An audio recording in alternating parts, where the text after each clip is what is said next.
Magandang araw mga boss. Araw ngayon ng Miyerkules at napag-usapan namin ng aking mga kapatid na kami ay mag-outing sa may Matabungkay Beach Resorts. Dito yan sa may Batangas. Dito kami ngayon sa may monumento. Nagkita-kita. Kaya tara, samahan nyo kami. Ito nga at nakasakay na kami sa bus papunta ng PTEX. Doon kami sasakay papunta ng Matabungkay Beach Resort sa may Batangas. Ayan, at ang haba na nga nung kalsada. Dito kami sa may EDSA. Napakaganda palang bumiyahe ngayon ng EDSA mga boss. Kahit nakabus ka lang, dire-diretso dahil may sariling lane ng mga bus. Ngayon na naman kasi ako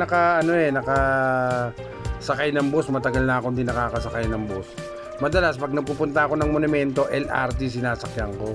Dito sa may Rotonda Pasay ako sumasakay. Ito nga at kasama ko pa rin si partner. At yung mga kapatid ko kasama ko, nandun sila sa likod mga boss. Sa PTEX kami bababa, doon kami sasakay papunta ng ng Matabungkay Beach Resort.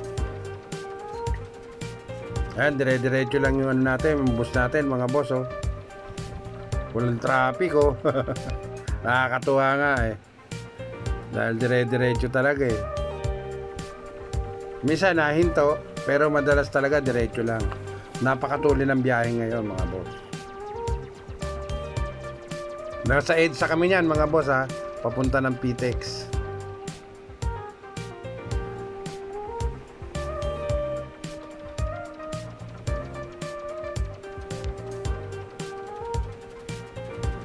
Yan, diretso pa tayo mga boss.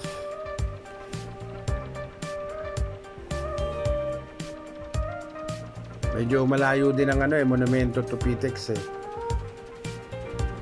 Kasi sinundo nga natin yung isa kong kapatid na taga Bulacan.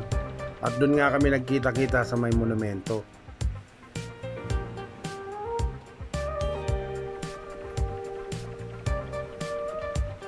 Diretso lang tayo mga boss. Nasa parte na tayo ng nito boss, mga boss, sa Guadalupe ata itong lugar na to mga boss. Kasi nga medyo naninibago ako dito sa lugar eh. Parting Makati na to mga boss eh. Kaya yan si Mrs. nga talagang busy sa panonood sa mga nakikita niya sa may kalsada. Dahil talaga namang nanibago kami talaga dito sa may EDSA mga boss. Talagang yung biyahe namin matulin talaga eh. Wala talaga akong halos hinihintuan. Ito kasama namin yung apo ko mga boss. Medyo maingay yung apo ko ngayon. Medyo kinalaro siya nung nanay niya doon sa likod. Kaya sige lang, dire-diretso lang tayo mga boss. At dahil nga sa nakatulog ako mga boss, kaya dito ko na itinuloy yung aking pagbibideo dito sa may Matabungkay na. Ito na po yung mga Matabungkay Beach Resort ngayon mga boss. Yan. Ang ganda ngayon ng Matabungkay. Ito po yung entrance mga boss. Lakad-lakad tayo para makita ninyo ang kapaligiran ng Matabungkay. Sobrang ganda ng Matabungkay ngayon. Ayan yung mga palutang na yan. Pwede tayong bumili, pwede tayong markila. Ito yung dito tayo papasok sa may entrance mga boss.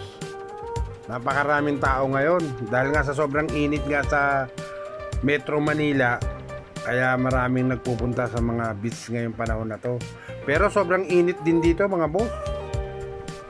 Ay nga, nakakita tayo ng ng mga isda. Tingnan natin kung ano tong mga isda na to.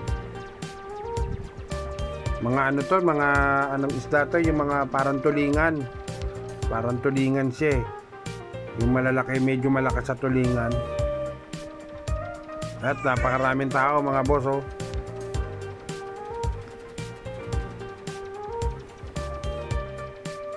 Ayan, tingnan nyo mga boss oh. Ayan, yung mga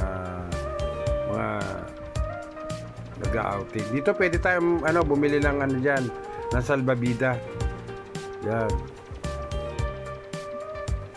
Pwede tayong bumili dyan. Marami rin mga foreigner akong nakita rito.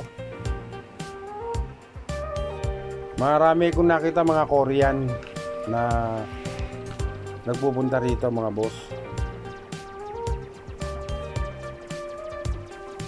Ayan yung mga pwede tayong umorder ng pagkain, yung nakalutang na ano na yun, pwede tayo kumain doon sa gitna ng dagat. Yan yung mga bahay na yan na pinapakita ko. Mga ano yan, mga cottage yan. Pwede tayo umupa dyan mga boss. 4-5 ang upa dyan sa isang kwarto. 4-5, may 4,000. Ayan, pwede tayo mga souvenir. Ayan, pwede tayong umano dyan. Nasa beach front talaga. 4-5 po dyan mga boss. Yung upa, inuulit ko lang. Ayan, napakaganda rin ngayon ng ano. Kasi madalas din ako nagpupunta rito mga boss eh. Ngayon na lang ako hindi nakapunta, mga ilang taon na mula nung nag-pandemic, hindi na ako Ayan yung mga kapatid ko, ayan mga kasama ko. Yan, nagkakape-kape kami rito. Saka ito yung inupahan namin, ito sa may harapan na yan. Yung bahay na yan.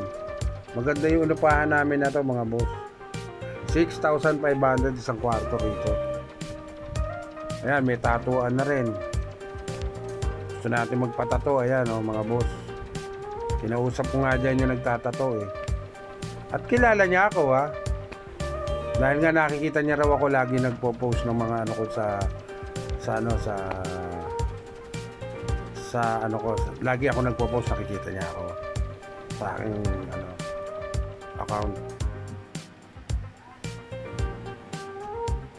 Ay, laking tatar na na semento lang yun. Concrete. Yan laki, ganda na tartel. Iba ngayon ng nagulat din ako sa pagkakaiba ng ngayon ng Matabungkay. Kasi nung araw hindi ganito to eh.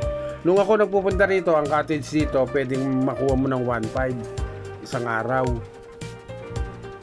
Ikalawang araw na namin dito sa may Matabungkay Beach Resort dito sa may Batangas mga boss.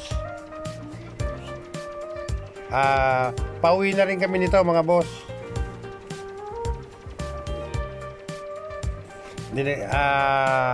Ipinakita ko na lang ulit sa inyo yung kabuuan. Ito yung kabuuan ng Front Beach. Ito mismo. At dito na rin ako unti-unti magpapaalam sa inyo mga boss.